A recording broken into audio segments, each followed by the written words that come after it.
In the last lecture, we saw that there is a force on a conductor when placed in a magnetic field. In this lecture, we will see some applications of the same.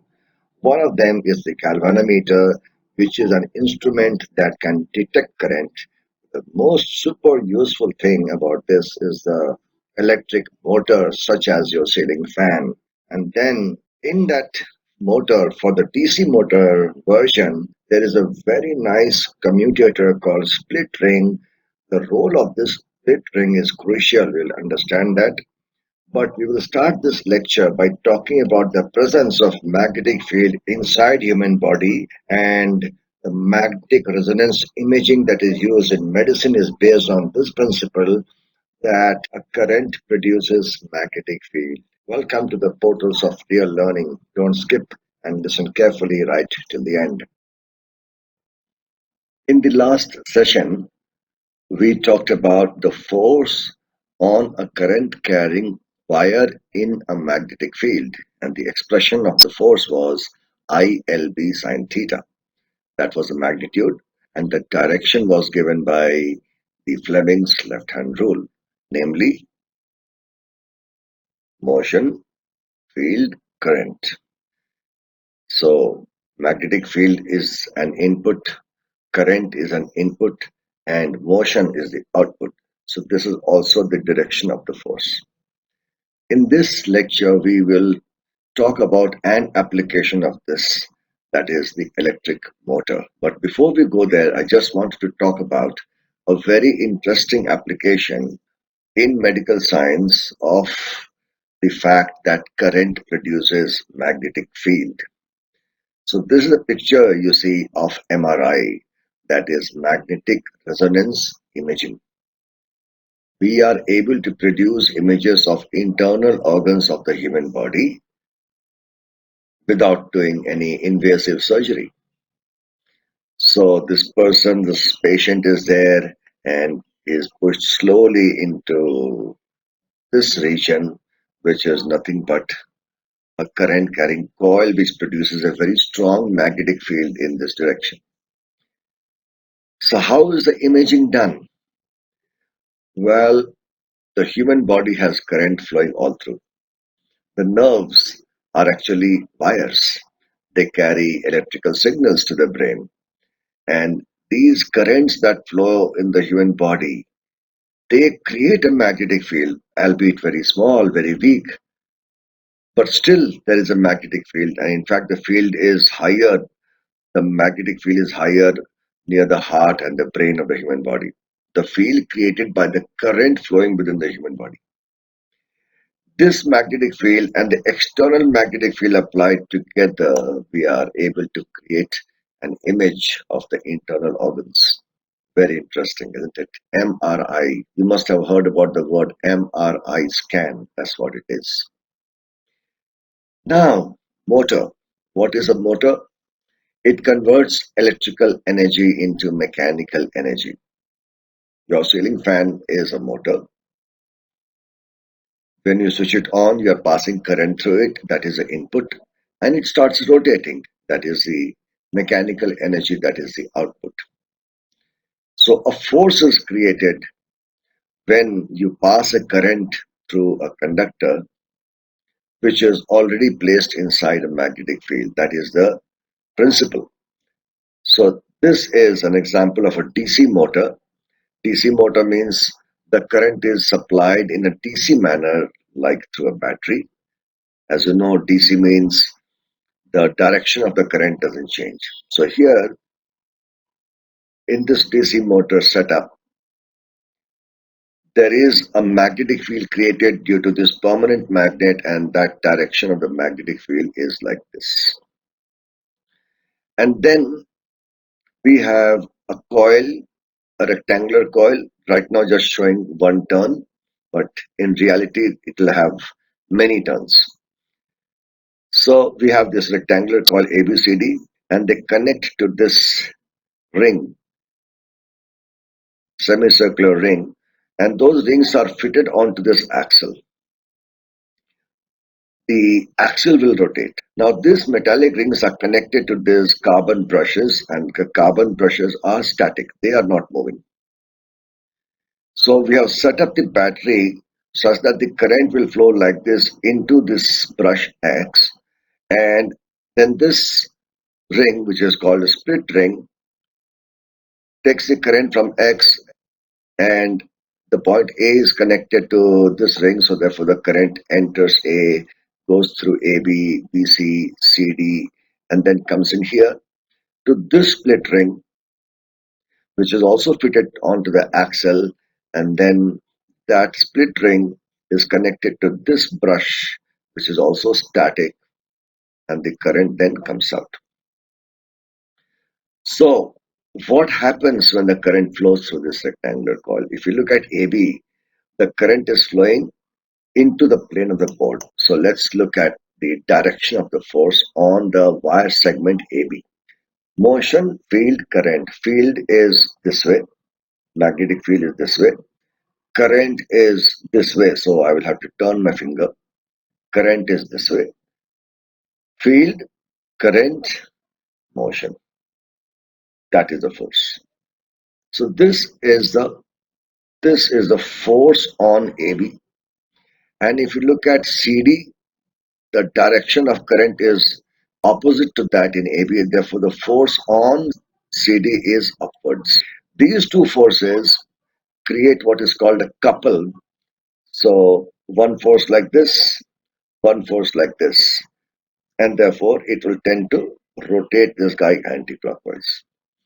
What about the force due to the current in BC?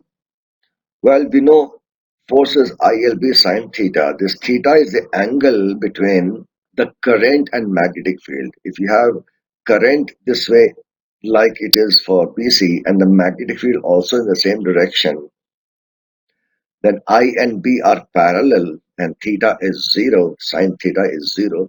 So there's no force on BC.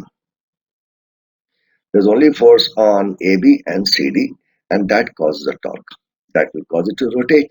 So as it rotates, this slip rings which are fitted onto the axle will also rotate, but they're always maintaining the contact with the brushes, so current is flowing. And whatever may be connected to the axle, you may have a blade of the fan connected or whatever else the axle rotates. So to increase the rotation speed, what do?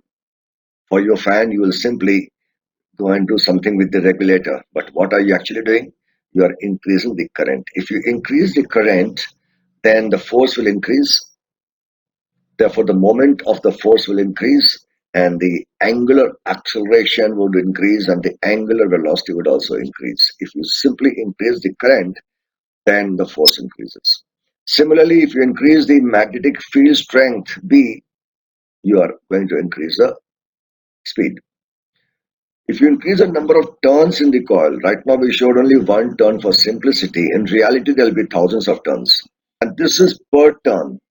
If you increase the number of turns, the force is magnified that many times. And also, if you increase the area of this coil, the speed increases. But there is one very major issue that in a motor, we want this rotation to continue in the same direction, right? We don't want the motor to go like that and then like this, then like this, like this. We want a motion in the same direction. If we didn't do anything, then the motion would be like this.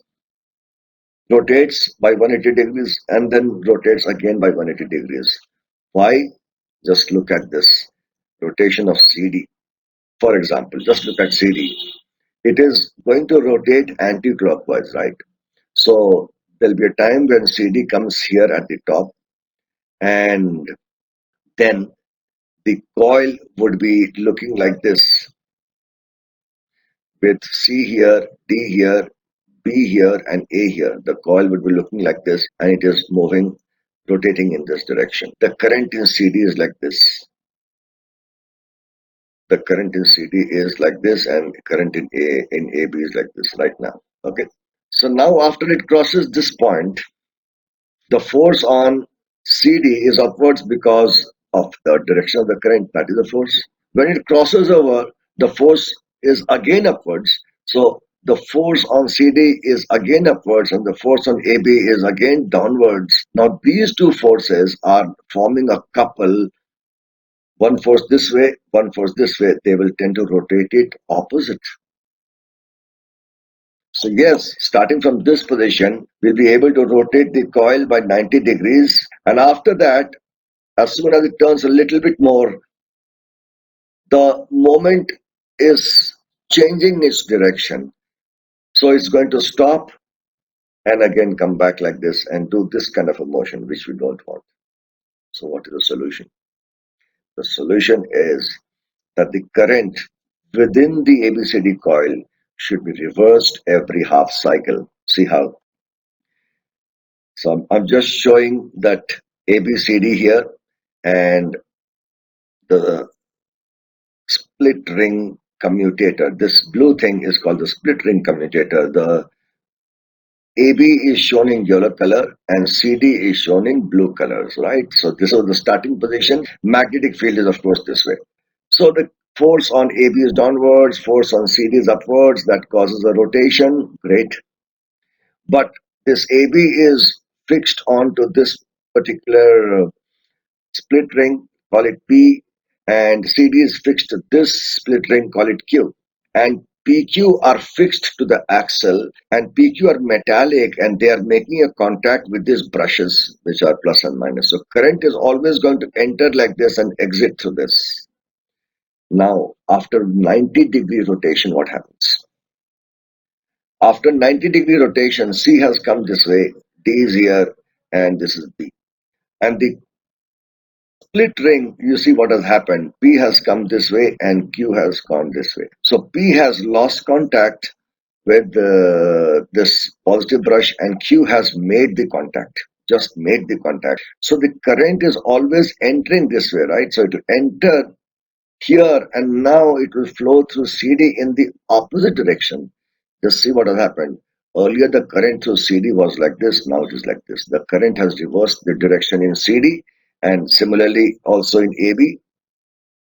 Because of the reversal of the direction of the current, the direction of the forces also reverses. Earlier, the force on CD was upwards. As soon as it crosses this point, the force becomes downward. And a little bit later, the picture is C has come here with the force downwards and A has come here with the force upwards. Now, these two forces are creating a torque like this. So we always wanted a moment like this, and reversal of the current ensures that the direction of the moment also is always in the same sense, so rotation continues in the same sense. So here is a small animation to show you this. Here the split ring commutator P and Q are shown as these blue things. It is not exactly like that, but just to show you how it works. The brushes are these black ones, they are fixed, they are connected to this battery. So one is a positive brush and the other is a negative brush. So current will always enter through the positive brush and exit through the negative brush, right? But which end of the coil is going to touch the positive and which end of the coil is going to touch the negative, that is what is being changed. And hence the direction of the current within the coil is being changed every half cycle. That ensures that the rotation is in the same sense throughout. Now this was a DC motor. Your ceiling fan is an AC motor. The only difference is instead of connecting to a battery, we have connected it to an AC source. But the principle of working is pretty much the same. That is, force is exerted on a current carrying coil, which is placed in a magnetic field. So we exploit that relationship to construct these kind of motors. And motors are in great use everywhere. Fan is just as an example. There are many, many applications of motors. Another application of this aspect, force on a current carrying wire in a magnetic field, is the construction of certain electrical instruments. One is the galvanometer. Galvanometer is an instrument that detects current. It tells you the direction of the current. It also tells you the magnitude of the current. How does it work? Well, it has got a coil placed in a magnetic field. So we have a permanent magnet and we have a coil, let's say a rectangular coil, right? The other terminals. When we pass a current through this, then there's a force and it will turn, it will try to rotate, but we connect it to a spring. This entire system will connect to a spring so that it will turn, but the spring will then restrict the motion. And therefore, the angle by which it turns is proportional to the current. That is the principle. And hence, you can graduate the scale of the galvanometer. This is how it looks. So, this is a zero of the scale. When there's no current, the pointer points in this direction. When current flows in one direction, then the pointer would shift by some angle like this. And this theta is proportional to the current. So, you can graduate it accordingly, doesn't it? If you reverse the current, then the pointer shifts in the other direction. And the symbol of the galvanometer is this, a circle with G. It is connected in series of the circuit in which you want to measure the current. This is a moving coil galvanometer design,